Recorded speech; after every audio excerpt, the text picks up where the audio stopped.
بعد الأزمة اللي وقعت لامين يامال في المنتخب الإسباني، الكل خرج يتحدث عن إمكانيات تغيير الجنسية الرياضية للامين يامال من إسبانيا للمغرب.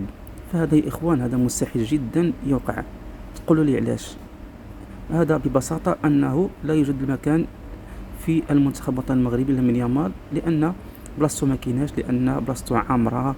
كاين تبارك الله رحيمي، كاين نصيري، كاين الكعبي وما إلى ذلك، وبالتالي فبلاصتو ما كايناش. فنوك أخويا يامال، خليك مع الإسبان. مادام أنك أنت قررتي أنك تبقى مع الإسبان، ما تمثلش المنتخب المغربي اللي هو الجذور ديالك، اللي مازال كتاكل البيصاره، مازال كتاكل اللوبيا من جداتك، وما راعيتيش الطعم. فخليك اخويا في اسبانيا، حنا ما بغيناكش اخويا. ما بغيناكش اخويا، وبلاصتك ما كايناش اصلا. فالمغرب المنتخب المغربي كبير عليك وبزاف يا لامين يامال.